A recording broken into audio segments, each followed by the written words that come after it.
Folks, my guest today is writer Justin Jordan, who's worked at pretty much every platform and publisher you can think of, from mainstream people like DC and Marvel to Image, Boom. He's now in the process of doing a crowdfunding campaign. Let's talk to him about these different platforms so that we can compare and contrast and hopefully learn some of the important differences. Justin, thank you so much for being here. Hey, thanks for having me. I really appreciate it.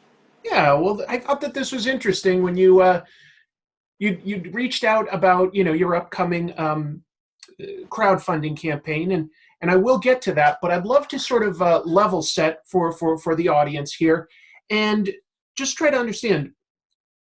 I've looked at your career, and in less than 10 years, you've worked at Marvel and DC, Valiant, Image, Boom, Random House, all sorts of places.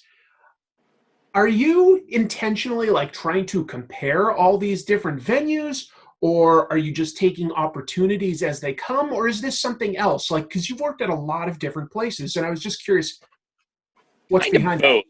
Both are all three. So what has gone on is, I will admit, I did have a personal and completely arbitrary goal of working for all like the top five comic book things. So I worked which I have. The only people that I have escaped my clutches as yet, and I've talked to them a few times because I'm friendly with editorial, was Oni. I've done an IDW thing that never got published, but it still counts. So I'm taking that as a win. Okay. Yeah, and part of that is, you just kind of go where the opportunity and the winds take you. I'm pretty aggressive about finding kind of venues for particularly my creator-owned work, but also for work for hire and that kind of stuff too.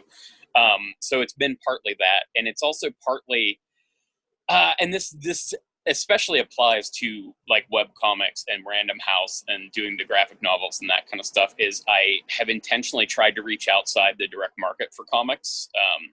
Just as a part of it is that I also like to do other formats, right? So original graphic novels and the hyper serialized format that Webtoons has are both a different skill set and a different creative challenge, but it is also just kind of diversification in the career. There's the aspect of it of I have been a full-time writer for 10 years now. I basically, when I broke in with Strode, I essentially immediately had a career, and I've been trying to keep that going. And I think part of that, and Kickstarter will relate to that as well, is just finding as many ways to get income from the writing as I can in as many places I can. And honestly, like, it worked out. Past Justin did current Justin a solid by intentionally diversifying a couple of years ago, because the impact that COVID has had on the direct market has been much less of an impact on me so far, because I have other things going on. You have multiple revenue streams, I guess you could say. Yeah, exactly that. And I'm trying to get more. I've talked about this online a bit. As next year, if I can find the time, I would like to put together a how to comic book video course. That's just the distillation of everything I know about doing comics, Sure. which is like any course like that. It's how I do comics, which is not necessarily the same as how everybody does, but it's a good, solid, I think, starting point. No, I think that's definitely something that's in the zeitgeist. People like to subscribe to various classes these days online, and better themselves on their own time. Uh, Let me ask this: it's sort of related to what you were just talking about, how you work for several different places.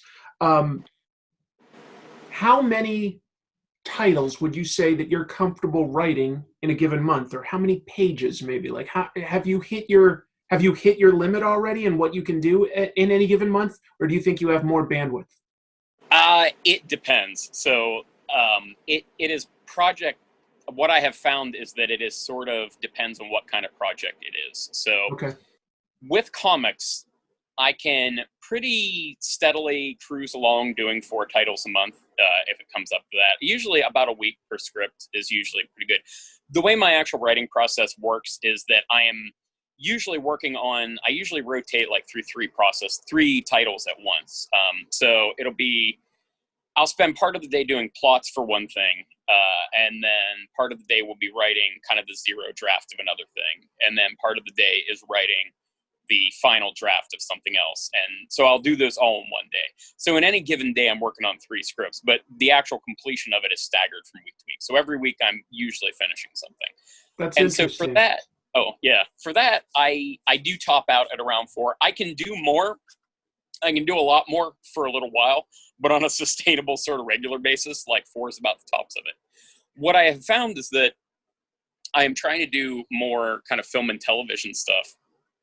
And that is kind of a separate thing, right? So I have gotten myself to the point where like I can sit down, and if I'm working on a script in that medium, I can do like 6 pages a day in addition to my comic book work. Whereas if I tried to add, I have found through hard experience, if I tried to add more comic book work to it, I just can't do it. Like I top out at a certain amount per day. And again, that's all sustainably is the kind of the key aspect of that, because I am capable and have done on a number of occasions of sitting down and writing an entire 24-page script in one sitting through like 2 hours. I just don't like doing it because then I'm useless for like 3 or 4 days. Okay. But I'm capable of it. Interesting. I'm saying that too much, but it is interesting. You know, like everybody's process is different. So to that effect, what do you want to accomplish with comics? I mean, you just talked about also writing for TV, but I'm talking specifically about comics. What is it that you set out to accomplish, not necessarily with any single script, but just in general? Like, what do you want to accomplish in comics? What are your goals within comics? And what do you want to accomplish when you set out to write a comic book script? What appeals to you? Honestly, you know, and the kind of prosaic answer to that is I want to entertain people. You know, I do have project specific kind of goals and thematic stuff that I find interests me that I kind of want to talk about and all that kind of stuff. But at the end of the day, I think in some very fundamental level, I am kind of a pulp writer in that my goal is to entertain people for the duration that they're reading stuff. And then if they never think about it again, but they were happy while they read it, I'm happy with that.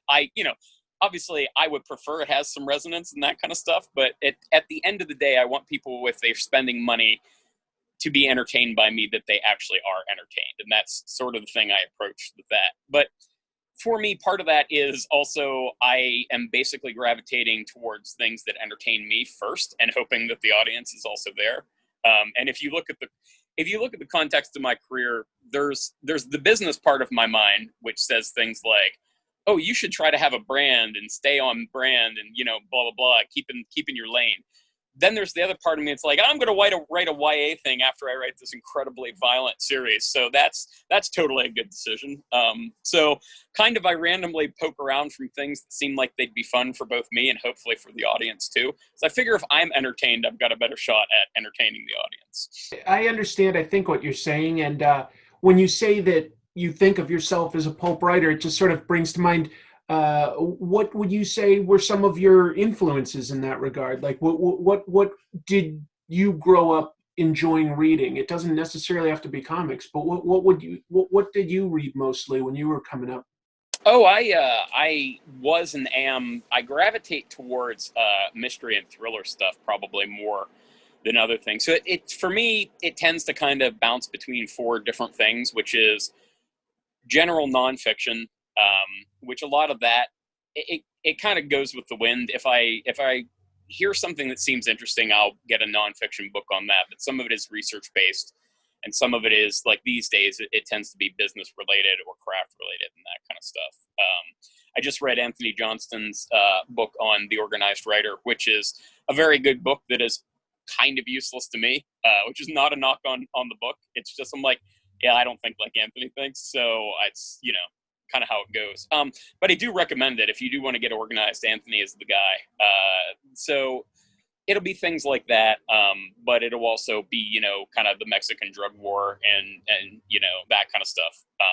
So there's that, and that has varied.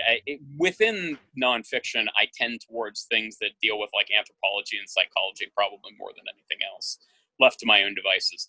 Now with fiction, and this has been true for a long time, I tend to read a lot of mystery and thriller stuff. I really like, you know, one of the foundational figures for me is like Elmore Leonard and Donald Westlake, particularly when he was writing his Richard Stark, which he did in Parker books. Absolutely. I really like James Lee Burke. The Robichaux novels in particular are very good. I was a big fan of the late Robert Parker, who did the Spencer novels and that kind of stuff. So I read a lot of that kind of stuff. And I read a great deal of horror back in the day, particularly back when I was younger. I still like horror fiction, but it is harder for me to. I am harder to please now than I think I was as a kid. So we get jaded, don't we? The more horror we ingest, like the more jaded we become for that little thrill. we absolutely do, and it's funny because I have like Shudder and I have Amazon Prime, right? So as it goes with like horror movies and stuff, I'm like, I have all these options, and like just unless somebody I have reasonably trust says it was good, or I had a really cool trailer, I just can't bring myself to even invest the time. It literally costs me nothing but time, but there's such a range of options now. So it's kind of that way when it's that anthropological idea when humans are presented with too many options, instead of choosing what's best, they start to think of, and I'm trying to remember the term, like the lost cost. It's something like that, where we're like, if I watch this, am I wasting my time compared to like XYZ 1, 2, 3, 4, 5, 6, 7, 8 options. I get that. It's exactly true. And it's funny because, and this relates to books too, but like I remember, when I was young, I'm 42, and I'm from rural Pennsylvania, so I don't exactly predate the internet, but when I was a teenager and through, I didn't get on the internet until I was in college. Sure. So I had time. So I remember going through like used bookstores, and any horror novel with like a skull with eyeballs in it or whatever that I found, I would pick up and read, and it was great. And it was the same way. I remember going to like rent videos, right? And you have this small selection of horror. So if you find a new horror movie and you like horror, you're like, oh yeah, I'm going to get that. Now, sure. Though, like when it's free, there are so many options that kicks in the time expenditure on it. But I still do read a fair bit of horror type stuff. I just read a book called The Hollow Places by T. Kingfisher, who actually that's the pen name of Ursula Vernon, who's also a webcomics person, who's kind of segued into writing novels and stuff. It was quite good. And then I also read a medium, and always have a kind of medium dose of like fantasy stuff, and fantasy in like the sword and sorcery kind of genre, or that sort of thing, epic fantasy. So I remember when I was in grade school and high school, you'd have the book fairs and stuff, and we'd all go racing down because they'd have like one copy of one Dragonlance book, right? And you're like fighting your other nerd friends for it. You're like, no, must have Dragons of Summer Flame, you bastard, like that kind of stuff. And that has continued to be the case. I'm actually, if anything, reading more fantasy now than I did for a long time, just because a trend in fantasy. Some of that is internal, but some of it is also, there's been this trend in fantasy of grimdark fiction, which I am not making up. That's an actual genre term, which is, Joe Abercrombie stuff with The First Law, and probably George R. R. Martin's, Game of Thrones stuff probably fits into that sort of thing. And that kind of stuff has actually got me reading more of that kind of fantasy than I actually have in some years, which you can see in my creative output too. Like, it's if you look at my creator-owned work, you will see there is a definite prevalence towards crime and fantasy, and only one fantasy, and like horror tinge kind of stuff. So right. It comes up. You did a fantasy book with Skybound. You've done horror stuff like I would say that like Dead Body Road and certainly Luther Strode have some horrific elements within them. Yeah, and Spread is explicitly a horror book, so yeah. Sure.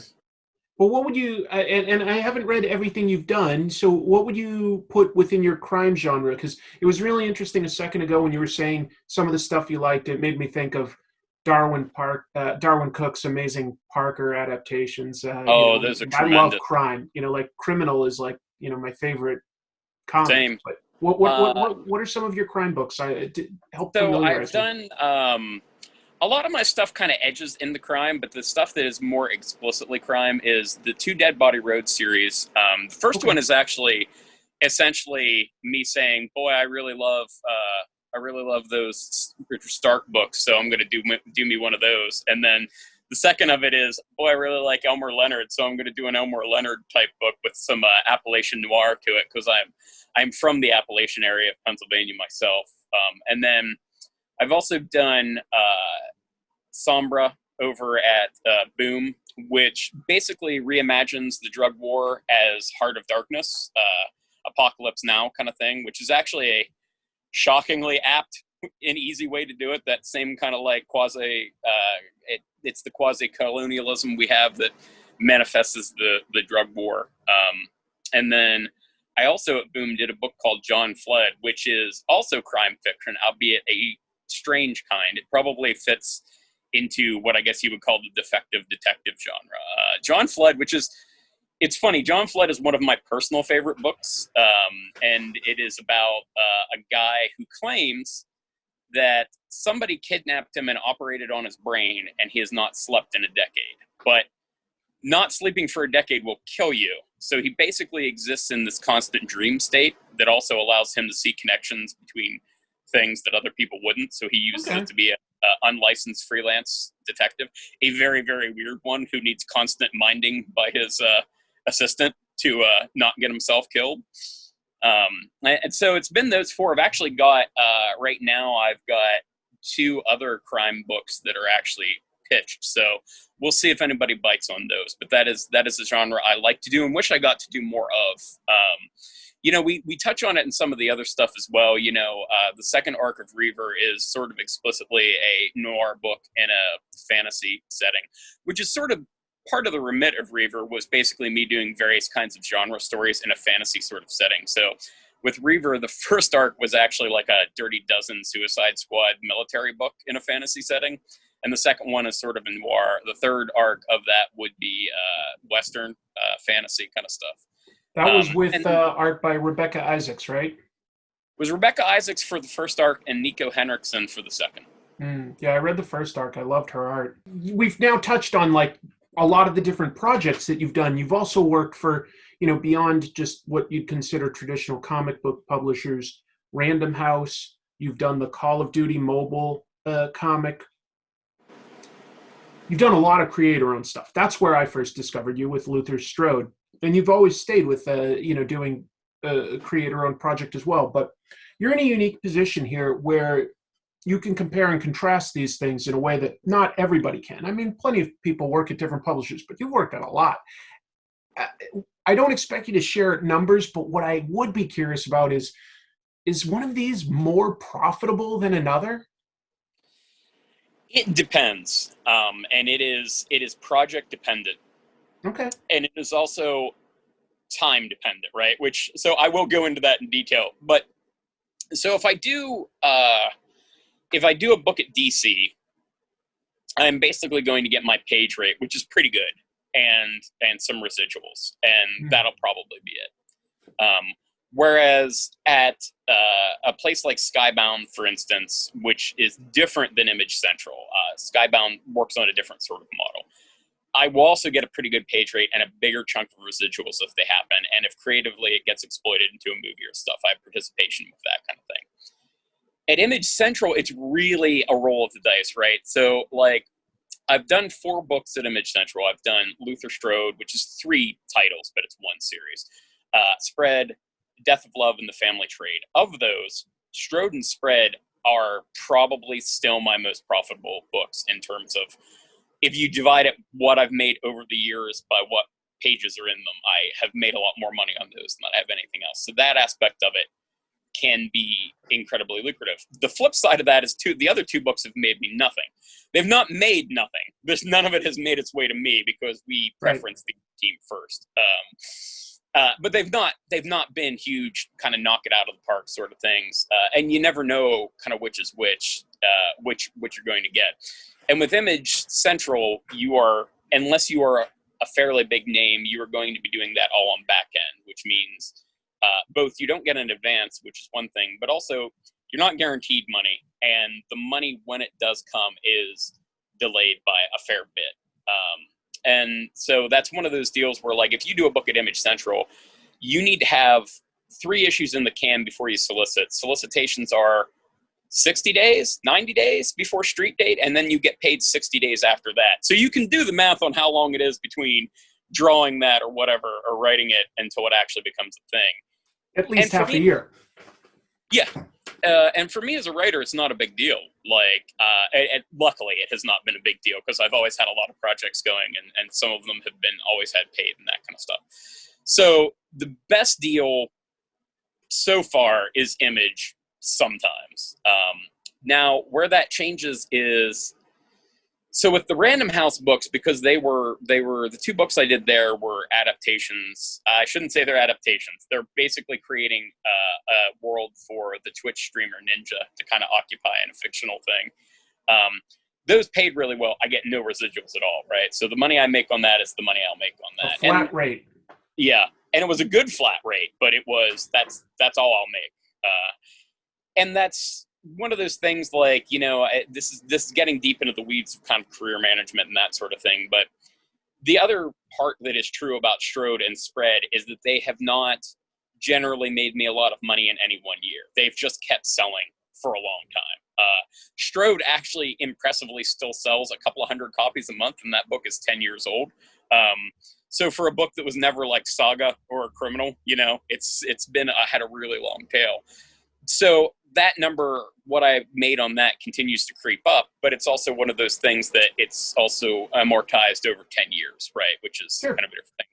And that's the same way with, like, when I get to like Urban Animal, like Webtoons, right? So we are a featured series at Webtoons, which means Webtoons pays us a licensing fee for every episode. And how do you get to become a featured person on Webtoon? Because that was actually going to be sort of my next question. Was, oh yeah, I don't understand. I've heard of Webtoon in terms of, like, I know in South Korea that's like one of the most popular ways to read comics. You know, just scrolling up on your phone. But I'm not super familiar with Webtoon specifically here in the West. Like, you've been doing that a long time, Urban Animal. Tell me a little bit about how Webtoon works.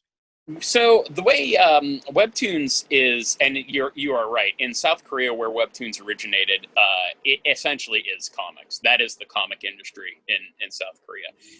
In the U.S., it is smaller, but I laugh a little because I'm saying smaller on relative terms. This is one of the things where I don't know how much of this your audience knows or would appreciate. But so Urban Animal that we do is kind of basically a upper mid-list sort of title by Webtoon standards. But I say by Webtoon standards because we have 475,000 subscribers as of this week. And we have a weekly audience of 80 to 100,000 people. And I realize it is apples to oranges in a very big way. But by comparison, in any given month, unless there's something super special coming out, the top selling direct market comic is like 100,000 copies. Right. So the scale of Webtoons is very, very different. So I think the biggest thing going on Webtoons right now is a title called Let's Play. And Let's Play has 4 million subscribers. And if her likes to views ratio is like ours is, and I don't know that it is, but guesstimating from that, she's probably got 1 million readers a week. That's a big deal. That's, you know, so it's a big thing. And it's interesting though, because that market is almost entirely separate from the direct market. Very few people that are reading Urban Animal know Justin Jordan, the Luther Strode comic book guy. And very few people that are reading Urban Animal are will cross over. And likewise, very few people, relatively speaking, who've read my other stuff have crossed over to Webtoons. Those tend to be separate kind of beasts, which is a whole rabbit hole that is possible to go down. Let me interrupt real quick, because this is interesting. Huge numbers, obviously not quite the same because they're not all paying, you know, like $3.95 an issue or anything. So you're right, like apples to oranges. What I'd be curious about is, what would you say the demographics are for your audience? Do you get any details like that from Webtoon? I do. Gender, location? They are mostly in the U.S. The Webtoons is available worldwide. Ours is, I have not asked in a year or two, right? So I'm reciting this from memory. But just curious. I think we skew about 70% U.S. We are mostly female, but mostly in the sense that I think we were in the range of 70% a female audience, mostly teens and young adults. And actually, Webtoons in general, to the best of my knowledge, skews female. Like, we are actually one of the more male skewing comics by their standards. But we still have a female kind of dominant audience and that sort of thing. It is interesting. There is a little bit of apples to apples comparison in that on Urban Animal, we do Fast Pass, which basically means that you can pay 50 cents to read next week's episode early. And actually, there's usually 3 weeks available, so you can keep paying 50 cents every week to read, whatever. And actually doing the math on that, the minimum number of people we have doing that consistently, and it could be higher for a couple of reasons, but the minimum is like 5,000 people, which would not be great sales for a direct market comic, but they're also not terrible. Like, you get, for something that is free and they're not getting physical copy of and stuff, that's actually a fair bit of people kind of buying it. And it makes for a nice income for us, which kind of relates to what I was looping around to, is that Urban Animal is going to go for sure for 4 seasons, and we'd like to go for 6, and our numbers are still strong. And over the course of that, it will probably eventually become my top earning comic, unless something else really hits off. Wow. But again, it's over time, and part of that is the way the Webtoons deal is structured for us as a featured artist is they're paying us a license fee. So they pay us a fee to produce the thing, but they do not own Urban Animal. They have the right to keep it up on their site forever. They have an exclusion for print and then an exclusion for digital for a period of time. And then after, eventually, basically in 36 months, we can do whatever we want with the book. Other stuff phases in earlier, which is why we're able to bring it to print now. But after 36 months, we have total control of the IP again, except for it'll run on Webtoons forever, or as long as they want it up there. But then this catches us up basically now to present day, where you're just about to launch this Kickstarter for a print edition. Tell me about, obviously, I guess I understand now the timing. Why now is what the time that is that you're deciding to do this in print. But I guess my big question would be, why decide to crowdfund as compared to, you have a lot of experience at, creator on stuff at Image, Boom, Skybound. Like, why crowdfund? Well, there are 2 reasons. So one of them, the less interesting of the 2 to me, is that it turns out I am useless with technical stuff, and John is busy actually making the comic. So we don't have time to convert it to a print format, which is a non-trivial undertaking, just because of the way, if your viewers have not read stuff on Webtoons, it's sort of a scrolling infinite format. So it takes a fair bit of reformatting to get it into print. So we partner with Rocket Ship Entertainment, and Rocket Ship Entertainment has done that for a number of Webtoons. We will actually be their 10th launch. And so they have the aforementioned Let's Play, of which they have done massive Kickstarters for, unsurprisingly. And so that is we partner with them both to get it done, and also because they do Kickstarter as their model. It is Kickstarter in kind of the traditional sense that Kickstarter was intended for, which is it is mostly funding a print run that will also be sold other ways and that sort of thing, which is, kind of what Kickstarter was intended to do and rapidly kind of evolved away from. The other reason is that I think, and it's funny, because I feel like the last month has actually kind of proved this to me, is that I think that a hybrid model that integrates crowdfunding along with direct market stuff is probably, especially for creator-owned stuff, probably the future. And I think it is probably the most sensible course of action.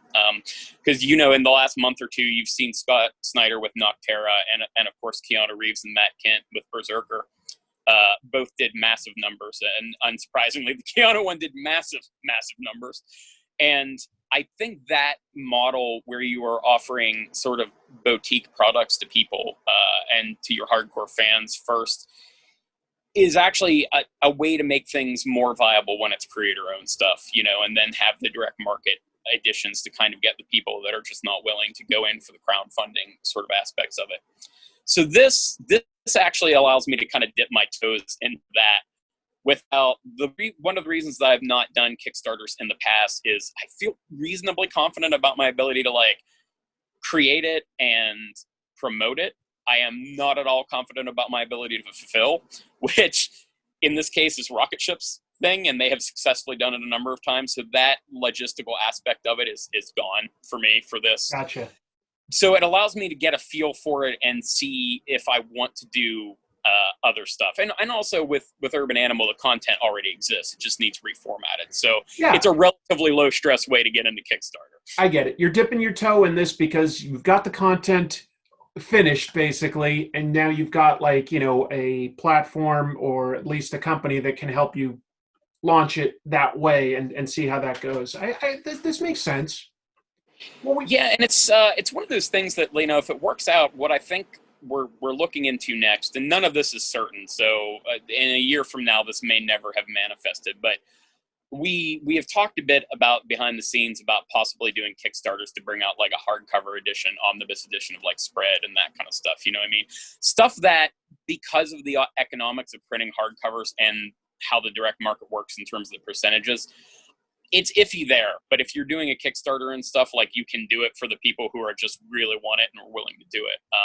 And again, that's kind of the next step, in that it's still stuff that I have the content for. I don't have to create anything new.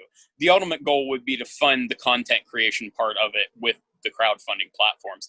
Not necessarily just Kickstarter. Patreon and stuff could also have a part of that. But sure, I want to easily gradually get into the deep water there. I'm not just diving in, you know, cannonball style. So we focused on a lot of the business stuff, but sure. Probably if the demographics on what you're describing with Urban Animal are close to what they are, I'm sure a bunch of my audience isn't necessarily familiar with it. So why don't you just give us, like, you know, a high level overview of what Urban Animal is, so that I'm not describing something that you've done. Yeah, Urban Animal is it's basically my love letter to Buffy the Vampire Slayer, which is not, that's just setting the tone. What it is actually about is there's a high school kid, Joe Gomez, and you know, life's going okay for him. He's got good friends. He's in a band that he thinks is almost pretty good. Like, the new girl in school might be interested in him, and then he turns into a saber-toothed tiger, which is a problem, especially since he does it at school. And it turns out Joe is a nature spirit known as a chimera, who are there to guard nature against supernatural threats. And as he rapidly finds out, he's the only one, or so he's told, that can stop the big bad that's coming. So it's good. It's funny, I laugh at myself doing that, because, you know, for a lot of my books, I have a much more polished pitch for it. And here we have by far my most popular project in terms of readers and all that kind of stuff. And, like, I still struggle to describe it concisely to people. But it is a fun book. I think it is one of the best things I've done. And I think working in the Webtoons format has made me a better writer generally. But I think it works really well for this book, which it's got a lot of heart, basically, which is one of the things I really like about it. I'd be curious, now that I'm thinking of it, you know, like, first of all, let me just drop this. You have an excellent artist on that, and I'm sure that helps you get to the point where you were, like, you know, a featured, is that what it's called? But my question is the technical stuff. That's what interests me in these interviews. When you're writing a script for Urban Animal, is that a completely different format than, like, writing, you know, page 1, panel 1, etc.? Because I mean, it scrolls down. You just write it panel by panel and let your artist interpret how much space, or yes, that is actually exactly how it's done. It's funny.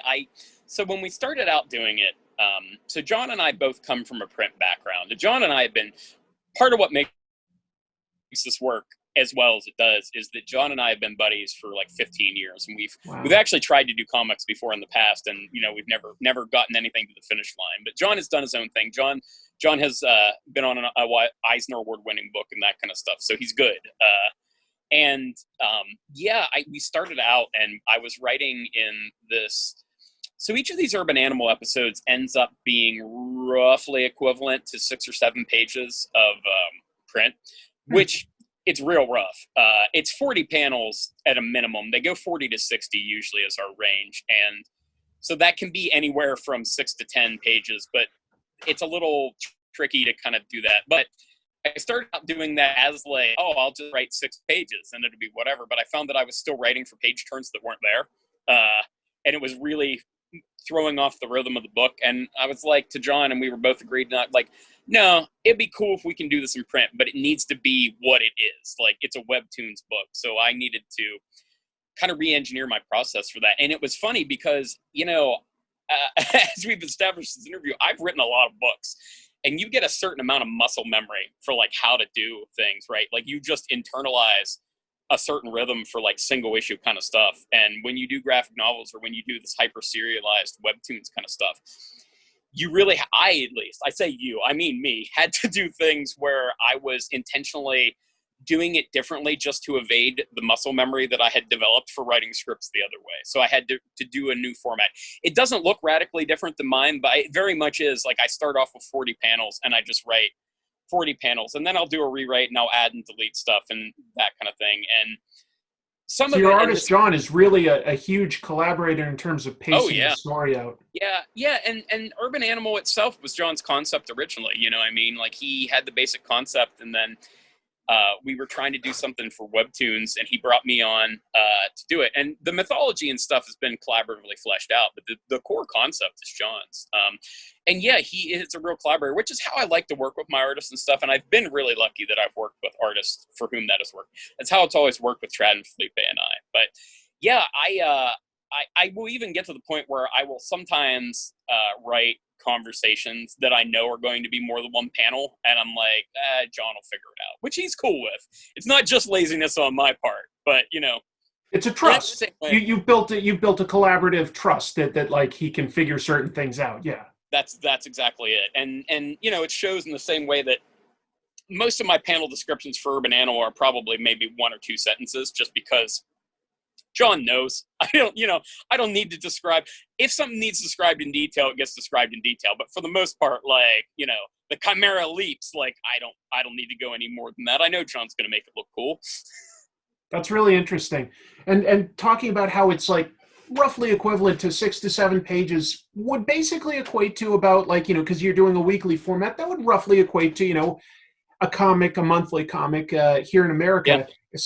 Maybe slightly less than, say, what somebody in Japan might be doing in, like, one of the manga magazines or something. But it's close. It's definitely a unique format that I'm really fascinated with now. I have read some of Urban Animal after we talked, but I'm gonna have to explore Webtoon a little bit more. So that is interesting. Yeah. I like the format a lot, and it's actually fascinating. I usually look at what I read Urban Animal every week, partly because it's just nice to see it in the on the thing, and also because I like reading the comments. Webtoons actually, through some sort of combination of sorcery and I assume moderators, has managed to have a comment section that is not a cesspool, which is all but unique on the internet. So I actually like reading the comments. That's one of the things that's cool about Webtoons, actually, is it's not immediate feedback for us because we're working ahead, right? But, like, it's not one of those, like, when you do a print comic, you throw it into the void and maybe somebody will tweet you or whatever. But, like, with this, like, no. As each chunk comes out, you're getting running commentary from the fans on, what they think, which... That is interesting, too. Yeah, that's totally different than, like, even a monthly comic. That's pretty fast feedback, all things considered. It's faster than, say, writing a book or making a movie. Oh, yeah.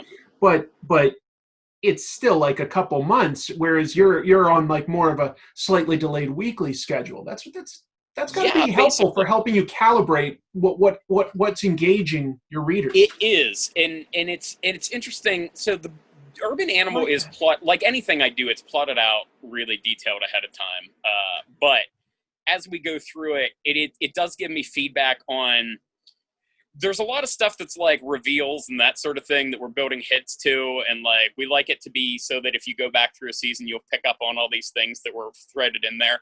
And that allows me to calibrate how well we're doing that, because people will either mention it or not in the threads, and we can tweak that stuff. Or if relationships don't seem to be working the way we want, we can tweak dialogue to a certain extent. And it's good. I think as a creator, you have to resist the temptation to do it too much, because you don't always want to be giving the audience what they want. You got to give them what they need to a certain extent. But it is cool having the feedback. It's also one of those things that, like, man, I can imagine if I were much earlier in my career, or if I were just a different sort of person, I might get all up in my head about it, though, having that immediate feedback. Like, I can imagine for some creators, that's a nightmare, right? Like, Yeah, you have to like basically write for yourself first. And if you're passionate about something, ideally, this has always been my opinion. If you're passionate about it, there's a good chance somebody else is passionate about it, as compared to trying to guess which way a trend will go. If you get that wrong, you're out of luck. yeah, I agree 100%. So, tell us a little bit about, like, tell the audience where they should go to, keep up to date on your Kickstarter, and let us know what other things you've got coming up. This is sort of your plug section. We'll call this Excellent. Justin Jordan Plugs. I do love a good plug. So with Urban Animal in particular, basically if you go to urbananimalcomic.com, it'll redirect you to the Kickstarter thing, and that's easier than listing off the whole Kickstarter sort of thing. Or you can Google Urban Animal Kickstarter, and I'm sure Google will be on that in a day or two, pop you up there.